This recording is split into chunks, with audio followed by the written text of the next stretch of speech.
Assalamualaikum warahmatullahi wabarakatuh. Baik, pada kesempatan kali ini kita akan kembali membahas seputar kesalahan-kesalahan dalam berlogika atau berpikir yang sering kita temukan dalam kehidupan sehari-hari. Nah, pada kesempatan kali ini kita akan membahas kesalahan berpikir yang kedua, yaitu misericordiam, atau bahasa kitanya menilai seseorang berlandasan pada emosi, ya, bukan pada logika. Apa maksudnya? Misalnya saya menulis buku misalkan. Nah, saya menulis buku tentang kebolehan berpacaran, misal ya. Jadi di buku itu saya membahas tentang pacaran itu boleh, pacaran itu baik, pacaran itu banyak manfaatnya begitu. Nah, buku yang saya tulis itu saya buat selama lebih kurang 2 tahun gitu. Dan tebalnya ada 500 halaman. Kenapa 2 tahun? Karena saya menulisnya dengan maksimal. Dengan usaha yang luar biasa, dengan penelitian-penelitian yang intensif. Pokoknya buku saya itu buku yang sangat argumentatif gitu ya.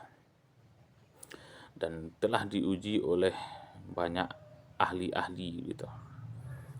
Dan akhirnya buku itu menjadi bestseller, laku di pasaran gitu, yang bercerita tentang pacaran itu boleh kan, atau pacaran itu halal gitu.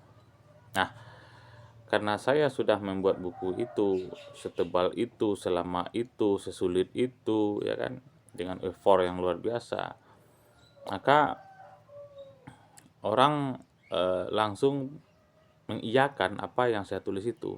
Orang langsung setuju dengan apa yang saya sampaikan itu di buku itu gitu. Meskipun kita tahu dari judulnya saja, buku saya itu pasti banyak kekeliruan-kekeliruan argumen gitu. Buku saya itu banyak kesalahan-kesalahan argumen gitu. Baik ditinjau dari sosiologis maupun ditinjau dari sisi agama begitu ya, terutama Islam gitu. Nah, jadi orang yang menerima, menyetujui apa yang saya tulis di buku itu dengan alasan saya sudah menulisnya bersusah-susah, maka itu namanya kesalahan berpikir juga itu. Sebagaimana yang kita sampaikan di awal, itu kesalahan berpikir yang disebut dengan misericordium gitu. Ya, misericordium. Kesalahan berpikir berlogika, yaitu menerima argumen seseorang, menyetujui apa yang disampaikan oleh seseorang dikarenakan seseorang itu punya pengaruh lah, seseorang itu reputasinya hebat lah, seseorang itu terkenal gigih dan lain sebagainya gitu. Bukan karena argumen itu sendiri gitu, tapi berlandaskan pada emosi ya. Ini namanya bukan logika tapi emosional gitu ya. Nah, sebenarnya ya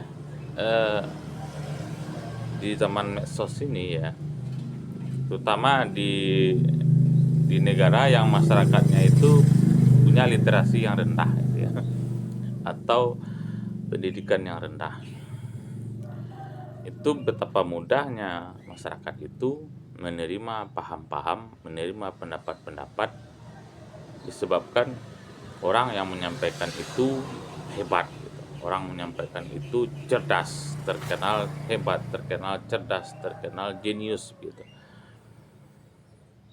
Walaupun apapun yang disampaikan itu gitu. Harusnya kan enggak begitu ya. Kita menerima dan menolak pendapat seseorang itu harusnya dengan logika juga, dengan argumen juga. Jadi menolak dan menerima itu dengan argumen juga gitu. Kalau kita terima, artinya argumen orang itu memang benar-benar bisa diterima. dan menolak argumen seseorang itu karena memang argumennya bermasalah. Kita tolak juga dengan argumen gitu. Jadi jangan berdasarkan pada emosi sesaat, kan berdasarkan pada melihat seseorang itu punya reputasi begitu. Itu yang kedua ya, cacat logika yang kita bahas pada video kali ini. Mudah-mudahan bermanfaat. Assalamualaikum warahmatullahi wabarakatuh.